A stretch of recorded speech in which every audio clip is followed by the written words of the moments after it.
Agora que você já entende a função primordial de um computador, é hora de entender como o computador chegou até a sua forma atual.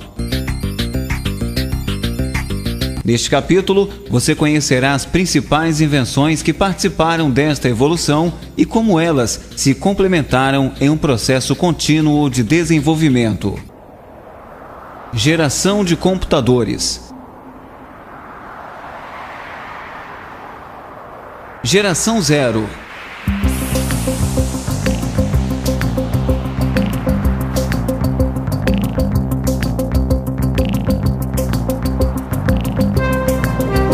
Desde os primórdios da humanidade, o ser humano vem buscando criar uma série de auxílios para ajudá-lo em suas necessidades de cálculo e resolução de problemas. Os homens primitivos não tinham necessidade de contar, pois o que necessitavam para sua sobrevivência era retirado da própria natureza. A necessidade de contar começou com o desenvolvimento das atividades humanas, quando o homem foi deixando de ser pescador e coletor de alimentos para fixar-se no solo. O homem começou a plantar, produzir alimentos, construir casas, proteções e fortificações, e passou a domesticar animais, usando os mesmos para obter a lã e o leite, tornando-se criador de animais domésticos, o que trouxe profundas modificações na vida humana. As primeiras formas de agricultura de que se tem notícia foram criadas há cerca de 10 mil anos na região que hoje é denominada Oriente Médio. A agricultura passou então a exigir o conhecimento do tempo, das estações do ano e das fases da lua. Assim, começaram a surgir as primeiras formas de calendário. No pastoreio, o pastor usava várias formas para controlar o seu rebanho. Pela manhã, ele soltava os seus carneiros e analisava ao final da tarde se algum tinha sido roubado, fugido, se perdido do rebanho ou se havia sido acrescentado um novo carneiro ao rebanho. Assim, eles tinham a correspondência 1 a 1, onde cada carneiro correspondia a uma pedrinha que era armazenada em um saco. No caso das pedrinhas, cada animal que saía para o pasto de manhã correspondia a uma pedra que era guardada em um saco de couro. No final do dia, quando os animais voltavam do pasto, era feita a correspondência inversa, onde para cada animal que retornava era retirada uma pedra do saco. Se no final do dia sobrasse alguma pedra, é porque faltava algum dos animais, e se algum fosse acrescentado ao rebanho, era só acrescentar mais uma pedra. A palavra que usamos hoje, cálculo, é derivada da palavra latina calculus, que significa pedra pequena. A correspondência unidade a unidade não era feita somente com pedras, mas eram usados também nós em cordas, marcas nas paredes, talhos em ossos, desenhos nas cavernas e outros tipos de marcação. Devido às limitações mentais dos homens primitivos, eles necessitaram com o tempo de criar uma série de auxílios para ajudá-los em sua crescente necessidade de calcular. Uma das ferramentas mais antigas já criadas para ajudar o homem a calcular foi o ábaco. O ábaco surgiu aproximadamente há 4.000 anos antes de Cristo. Em sua versão original, ele era formado por uma placa de argila onde se escreviam algarismos que auxiliavam nos cálculos. Após aprimoramentos, cerca de 200 anos antes de Cristo, o ábaco era constituído por uma moldura retangular de madeira com varetas paralelas e pedras deslizantes. Um dos ábacos mais populares foi desenvolvido na China, foi chamado de Suanpan e era usado para adições e subtrações. Passaram-se séculos sem que qualquer invenção ficasse registrada, até que fossem criados os bastões de Napier no final do século XVI. Eram tabelas móveis de multiplicação e divisão feitas de marfim. O responsável foi um nobre escocês chamado John Napier, inventor também dos logaritmos.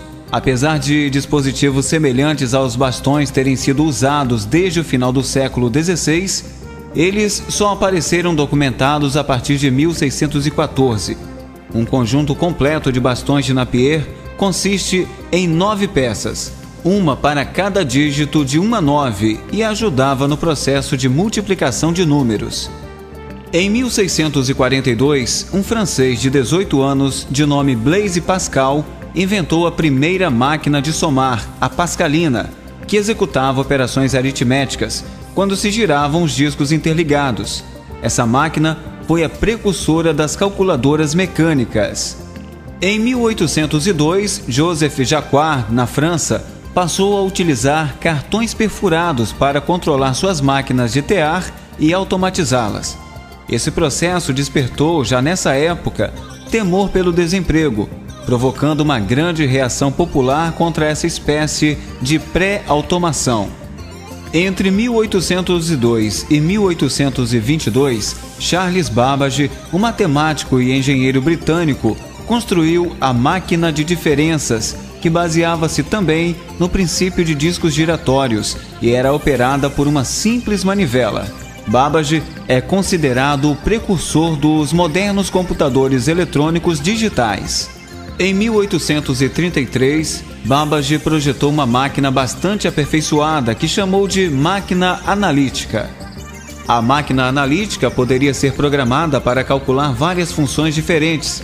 Era constituída de unidade de controle de memória aritmética e de entrada e saída.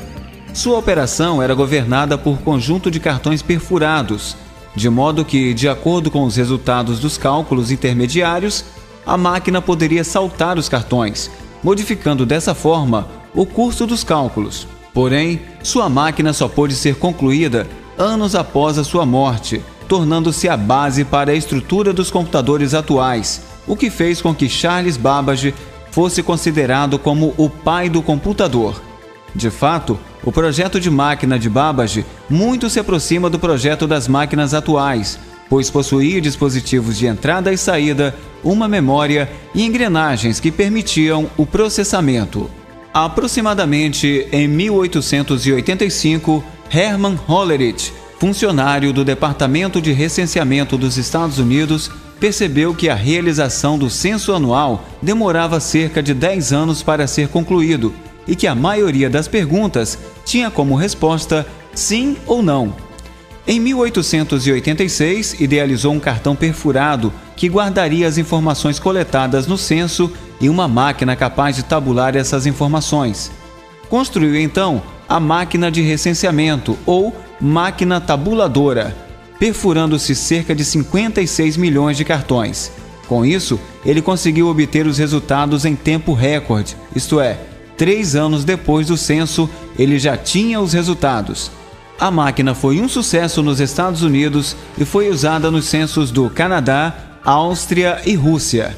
Em função dos resultados obtidos com seu invento, Hollerith, em 1896, fundou uma companhia chamada TMC, ou TMC, Tabulation Machine Company, associando-se em 1914 a 2 outras pequenas empresas e formando a que se tornou hoje, em 1924, a conhecida IBM, International Business Machine. Com a chegada da Segunda Guerra Mundial, houve a necessidade de se projetar máquinas capazes de executar cálculos balísticos com rapidez e precisão para serem utilizadas na indústria bélica. Desta forma, houve um grande impulso no desenvolvimento dos computadores e surgiram os primeiros sistemas híbridos eletromecânicos. Com isso, surgiu em 1944 o primeiro computador eletromecânico, o Mark I, construído na Universidade de Harvard pela equipe do professor H. Aiken, com a ajuda financeira da IBM, que investiu $500 mil no projeto. Esse computador era controlado por programa e usava o sistema decimal. Tinha cerca de 15 metros de comprimento e 2,5 metros de altura e era envolvido por uma caixa de vidro e de aço inoxidável brilhante. Após ele, foi iniciado o projeto de um computador totalmente eletrônico, iniciando a primeira geração de computadores.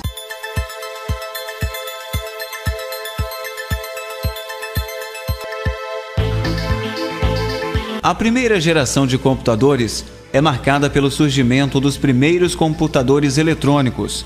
Um grande número de projetos foram implementados, baseados na utilização de relés e válvulas eletrônicas para a realização de cálculo automaticamente. Os relés são eletroímãs cuja função é abrir ou fechar contatos elétricos com o intuito de interromper ou estabelecer circuitos. Já a válvula é um dispositivo que conduz a corrente elétrica num só sentido. Uma das grandes vantagens da primeira geração em relação às máquinas eletromecânicas era, sem dúvida, a maior velocidade de processamento.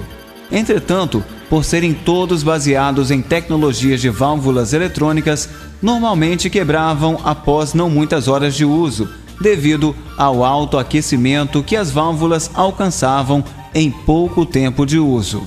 Em 1943, um projeto britânico, sob a liderança do matemático Alan Turing, colocou em operação uma série de máquinas mais ambiciosas, dentre elas o Colossus, que ao invés de relés eletromecânicos, usava 2.000 válvulas eletrônicas.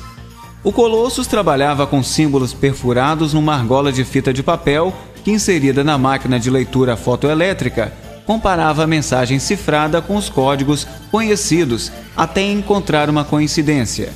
Ele processava 25.000 caracteres por segundo e foi muito usado para decifrar códigos alemães secretos.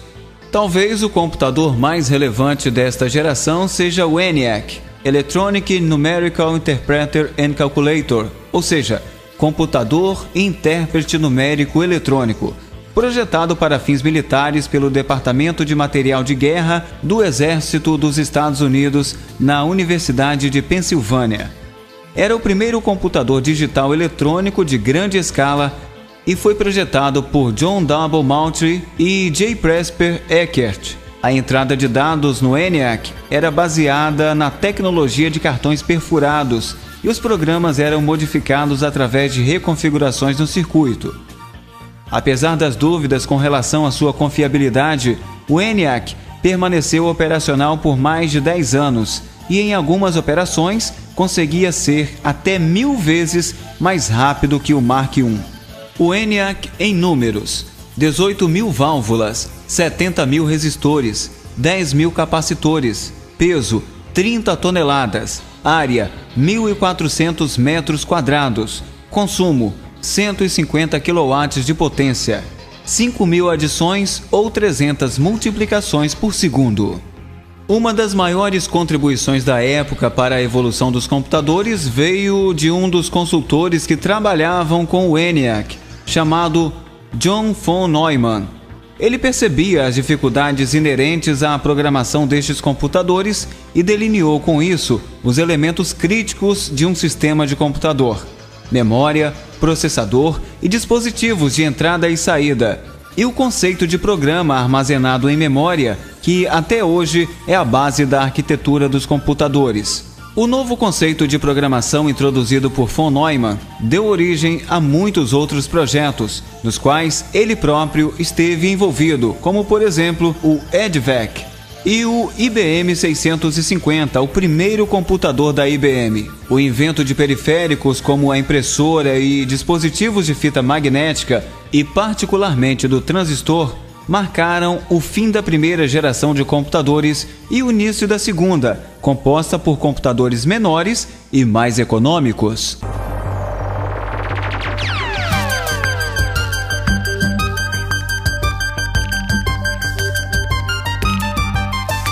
A segunda geração foi marcada por computadores transistorizados, ou seja, que usavam um componente eletrônico chamado transistor. Este componente apresentava um consumo e aquecimento muito menores que as válvulas, além de serem mais confiáveis. Por conta de também possuir dimensões menores, sua adoção contribuiu para uma redução no tamanho dos computadores da época. Em 1952, John Moultrie e Presper Eckert abriram sua própria firma na Filadélfia e criaram o UNIVAC, Universal Automatic Computer, ou seja, computador automático universal, destinado ao uso comercial. Máquina eletrônica de programa armazenado que recebia instruções de uma fita magnética de alta velocidade ao invés dos cartões perfurados. O UNIVAC foi utilizado para prever os resultados de uma eleição presidencial. O UNIVAC marcou também o surgimento de dois periféricos, o Unityper e Uniprinter. Em 1955, conclui-se o primeiro computador transistorizado, feito pela Bell Laboratories, o TREGIC, com 800 transistores, cada um em seu próprio recipiente. O transistor é um componente eletrônico que começou a se popularizar na década de 1950, tendo sido o principal responsável pela revolução da eletrônica na década de 1960, e cujas funções principais são amplificar e chavear sinais elétricos.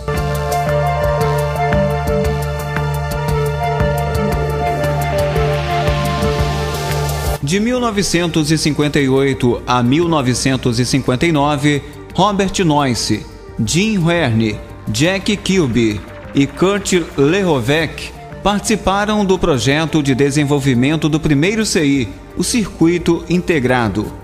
O circuito integrado é um conjunto de transistores e outros componentes eletrônicos miniaturizados e montados numa única pastilha de silício. A tecnologia dos circuitos integrados, que permitiu a substituição de dezenas de transistores numa única peça de silício, viabilizou o surgimento de computadores de menores dimensões, mais rápidos e menos caros. Em 1960, a IBM lança o IBM 360, cuja série marcou uma nova tendência na construção de computadores com o uso de CI. Os computadores desta série eram mais poderosos e baratos e aceitavam uma grande variedade de periféricos, tornando-se com isso um enorme sucesso comercial. Em 1965, a Digital Equipment introduz o PDP-8, primeiro mini-computador comercial com preço competitivo. Naquela época, o nível de integração existente nos chips era de pequena escala de integração, SSI, Small Scale of Integration, com a qual cerca de 1000 transistores podiam integrar-se no circuito de uma pastilha. Com o passar dos anos, foram desenvolvidas escalas maiores de integração, de forma a conseguir alocar mais transistores em uma mesma pastilha de silício. Um outro computador dessa geração que conheceu grande sucesso, particularmente nas universidades e centros de pesquisa, foi o mini-computador da série PDP-11. A invenção dos circuitos integrados teve efeito importante na vitória dos Estados Unidos na disputa espacial com a antiga União Soviética e na conquista da Lua, pois tornou possível o embarque de computadores mais complexos em foguetes, necessários para o êxito das missões espaciais.